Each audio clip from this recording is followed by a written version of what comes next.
Hi friends, అందరికీ నమస్కారం. Friends, ఈ వీడియోలో ఇప్పుడిప్పుడే ఏపీ రాష్ట్ర వ్యాప్తంగా ఉన్నటువంటి విద్యార్థులందరికీ ఒక ఇంపార్టెంట్ అప్డేట్ అయితే వచ్చిందండి. రేపటి నుంచి ఎగ్జామ్స్ అయితే మనకు స్టార్ట్ కాబోతున్నాయి. ఈ నేపథ్యంలో రాష్ట్ర వ్యాప్తంగా ఈ యొక్క స్కూల్స్ అన్నిటికీ కూడా సెలవులు అయితే గతంలో ప్రకటించారు. కానీ తాజాగా రిలీజ్ చేసినటువంటి ఉత్తర్వుల ప్రకారం ఈ యొక్క సెలవులన్నింటినీ కూడా రద్దు చేసి మన యొక్క రాష్ట్ర వ్యాప్తంగా రేపటి నుంచి స్కూల్స్ అయితే స్టార్ట్ చేస్తున్నారు. మరి ఎగ్జామ్స్ రాస్తున్నారు కదా, మరి స్కూల్స్ ఎలా నడుపుతారు అన్న డౌట్ అయితే మీకు వచ్చిందా? అయితే వీడియోని మాత్రం స్కిప్ చేయకుండా పూర్తిగా చూడండి. నేను మీకు ఈ వీడియోలో విత్ ప్రూఫ్ కూడా చూపిస్తాను. సో ఫ్రెండ్స్, గవర్నమెంట్ నుంచి స్టూడెంట్స్ సంబంధించిన ఏ చిన్న అప్డేట్ వచ్చినా మిస్ అవ్వకుండా ఎప్పటికప్పుడు తెలుసుకోవాలంటే మన ఛానల్ని మీరు సబ్స్క్రైబ్ చేసుకొని రెగ్యులర్గా ఫాలో అవుతూనండి. ఇక లేట్ చేయకుండా టాపిక్ని స్టార్ట్ చేద్దాం. ఫ్రెండ్స్, ఆంధ్రప్రదేశ్ రాష్ట్ర వ్యాప్తంగా ఉన్నటువంటి విద్యార్థులకు రేపు 10th క్లాస్ విద్యార్థులకు అన్నమాట ఎగ్జామ్స్ అయితే పబ్లిక్ ఎగ్జామ్స్ అయితే జరగబోతున్నాయి. ఈ నేపథ్యంలో ఏపీ రాష్ట్ర వ్యాప్తంగా ఎవరైతే 10th క్లాస్ విద్యార్థులు ఉంటారో వాళ్ళందరికీ కూడా ఉదయం నుంచి ఎగ్జామ్స్ అయితే స్టార్ట్ అవుతాయండి. అయితే ఈ యొక్క ఎగ్జామ్స్ జరిగేటువంటి సెంటర్లన్నింటిలో కూడా విద్యార్థులందరికీ 6 రోజుల పాటు సెలవులైతే ఇవ్వాలని ఏపీ రాష్ట్ర ప్రభుత్వం గతంలో నిర్ణయించి ఒక జీవో కూడా అయితే పాస్ చేసింది. కానీ ఇప్పుడు ఆ జీవోని కొట్టివేస్తూ తాజాగా మనకు మరొక విషయాన్ని అయితే వెల్లడి చేసిందండి. So 10th class final exams రాసేటటువంటి ఆ యొక్క స్కూల్స్లో కూడా మామూలుగా క్లాసులు అయితే నిర్వహించండి అనేసి అయితే మన యొక్క రాష్ట్ర ప్రభుత్వం అప్డేట్ అయితే ఇచ్చింది. దీనికి సంబంధించి మనకు ఒక నోటిఫికేషన్ వచ్చింది. ఆ యొక్క నోటిఫికేషన్ నేను మీకు స్క్రీన్ పైన పెడతాను, చూడొచ్చు మీరు.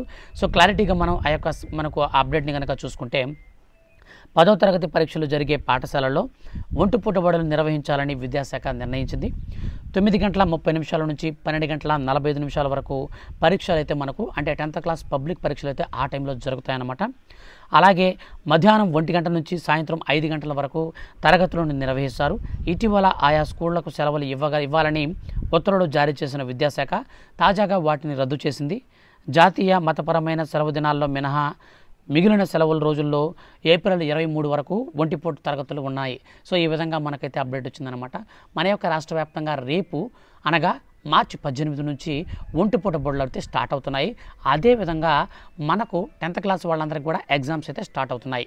So 10th class public exams అనేది జరుగుతున్నాయి కాబట్టి ఆ స్కూల్స్లో సో మనకు దాదాపు 3487 స్కూల్స్ ఏమో ఉన్నాయండి మొత్తం మీద ఈ యొక్క 10th క్లాసు ఫైనల్ ఎగ్జామ్స్ రాసేందుకు ఎలిజిబుల్ అయినటువంటి స్కూల్స్. అటువంటి స్కూల్స్లో మాత్రం మనకు ఈ యొక్క హాఫ్ డే స్కూల్స్ని ఎలా పెడతారంటే ఉదయం నుంచి మధ్యాహ్నం వరకు ఈ 10th వాళ్ళకి అందరికీ ఎగ్జామ్స్ రాసేస్తారనమాట. మధ్యాహ్నం మనకు చూడొచ్చు మీరు, మధ్యాహ్నం 1 గంట నుంచి సాయంత్రం 5 గంటల వరకు ఈ యొక్క హాఫ్ డే స్కూల్స్ని మధ్యాహ్నం నుంచి క్లాసులు అయితే వీళ్ళకందరికీ పెడతారనమాట. సో ఈ విధంగా మన యొక్క రాష్ట్ర వ్యాప్తంగా ఉన్నటువంటి అన్ని స్కూల్స్లో అయితే ఉంటుందన్నమాట. అన్ని స్కూల్స్లో అంటే ఎవరెవరైతే ఎక్కడెక్కడైతే ఎగ్జామ్ సెంటర్స్ ఉంటాయో సో ఆ స్కూల్స్లో మాత్రం ఈ యొక్క ప్రొసీజర్ని అయితే ఫాలో అవుతారు. సో మిగిలినటువంటి స్కూల్స్లో మాత్రం ఎలాగుండదండి, ఉదయాన్నే మనకు ఒంటిపూట బడి స్టార్ట్ అవుతుంది. మధ్యాహ్నం వరకు స్కూల్స్ అనేది నిర్వహించి మధ్యాహ్నం నుంచి మనకు స్కూల్స్కి అయితే హాఫ్ డే అనమాట సెలవులు అయితే ఇచ్చేస్తారనమాట. సో ఈ విధంగా మనకు రాష్ట్ర వ్యాప్తంగా ఒంటిపూట బడులు మాత్రం ఏప్రిల్ 23వ తేదీ వరకు అయితే ఉంటాయి. 10th క్లాస్ విద్యార్థులకు మాత్రం ఈ యొక్క రాష్ట్ర వ్యాప్తంగా ఉన్నటువంటి విద్యార్థులకు మాత్రం ఎగ్జామ్స్ అనేది మనకు మార్చి 3-4 తేదీల వరకు ఈ యొక్క ఎగ్జామ్స్ అయితే ఉంటాయి. పబ్లిక్ హాలిడేస్ మినహాయింపు మిగతా అంతా కూడా ఇదే విధంగా కంటిన్యూ అయితే అవుతుందన్నమాట. సో ఇదండి ఇప్పుడిప్పుడే విద్యార్థులకు సంబంధించి 10th క్లాస్ ఎగ్జామ్స్, ఒంటిపూట బడులు, స్కూళ్లకు సెలవులకు సంబంధించి వచ్చినటువంటి అప్డేట్.